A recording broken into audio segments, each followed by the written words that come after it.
क्या आप मानते हैं कि इतिहास एक धोखा है? क्या आपको लगता है कि सदियों से हमारे पूर्वजों, उन महान ऋषियों ने कुछ ऐसा ज्ञान, कुछ ऐसी शक्ति जानबूझकर हम आम लोगों से छिपाकर रखी ताकि हम सदा साधारण बने रहें? यह केवल एक संदेह नहीं है, यह एक ऐसी आग है जो हर जिज्ञासु के मन में जलती है। आज हम उस रहस्य के द्वार खोलने जा रहे हैं। सदियों से रहस्यवाद की दुनिया में एक कहानी चलती आई है, भेड़ों और जादूगर की कहानी।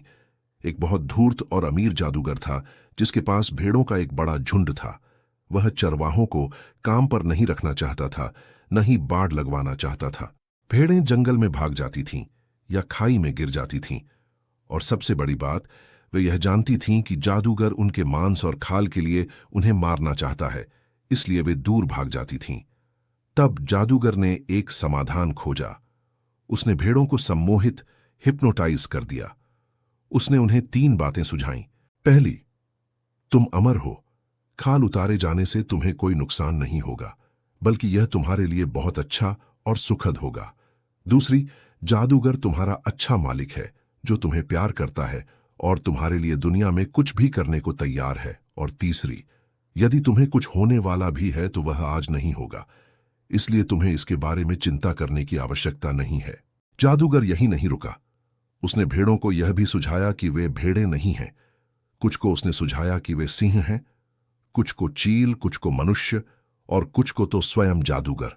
और बस, भेड़ों के प्रति उसकी सारी चिंताएं समाप्त हो गईं। उन्होंने कभी भागने की कोशिश नहीं की।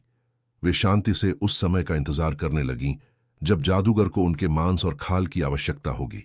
मित्रों, जॉर्ज गुरजेफ को यह दृष्टांत बहुत प्रिय था। उन्होंने कहा, यह कहानी साधारण अवस्था में मनुष्य का प्रतिनिधित्व करती है। यह आम आदमी है, हम सब। प्राचीन ऋषियों का रहस्य बाहर नहीं, इसी सम्मोहन में छिपा है। यह ज्ञान आपसे छिपाया नहीं गया है, बल्कि आप स्वयं इस सम्मोहन, हिप्नोसिस के कारण इसे देखने में अक्षम हो गए हैं। यह ज्ञान गुप्त इसलिए है क्योंकि इसे पाने के लिए सबसे पहले आपको यह स्वीकार करना होगा कि आप स्वयं एक जादुई धोखे में जी रहे हैं। चलिए, इस अनकहे ज्ञान को 4 आयामों में विभाजित करके देखते हैं। खंड 1, साधारण होने का उत्सव और असाधारण बनने का दुख। प्राचीन ज्ञान छुपाया गया। इसका पहला कारण था बनने, बिकमिंग का पागलपन। मन भ्रमों में रहता है। भ्रमों में जीना दुख है क्योंकि वे कभी पूरे नहीं हो सकते। आप उम्मीद करते हैं, लेकिन जब आप उस लक्ष्य तक पहुंचते हैं तो वह मृग तृष्णा, मिराज गायब हो जाती है और आप घोर निराशा में डूब जाते हैं। यह निराशा और भ्रम का एक चक्र है।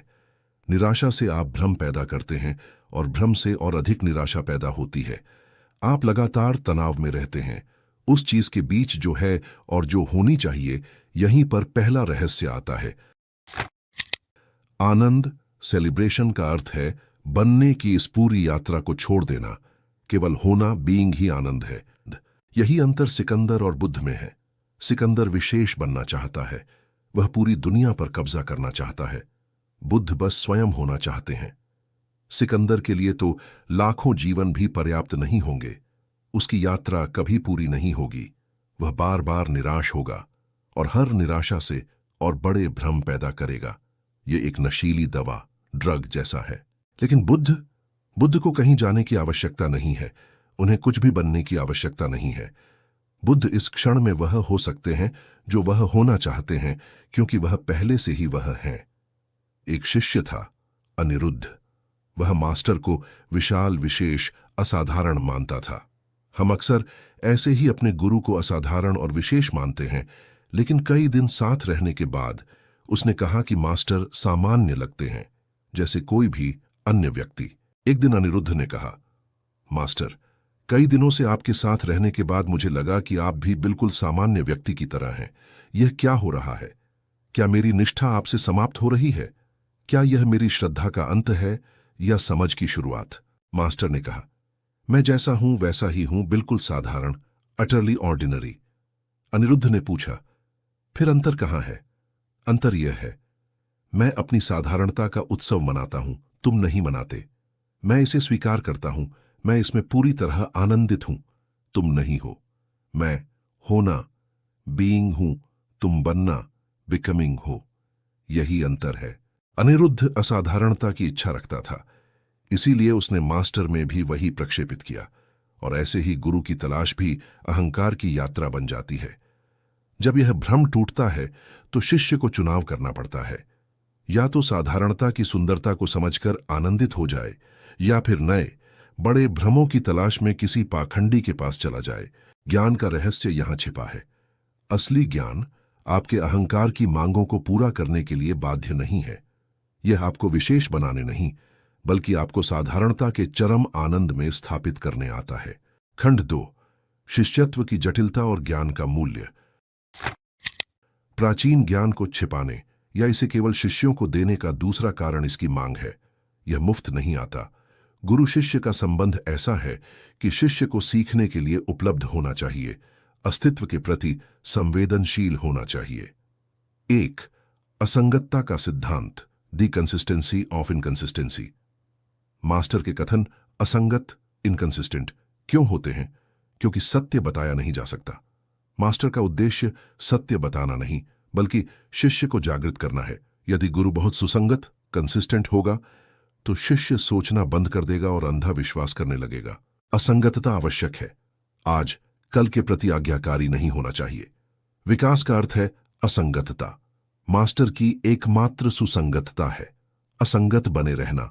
वह शिष्य के अहंकार की संरचनाओं को तोड़ने के लिए कभी किसी की निंदा करते हैं तो कभी उसकी प्रशंसा। इसीलिए शिष्य को ज्ञान स्वयं अर्जित करना पड़ता है।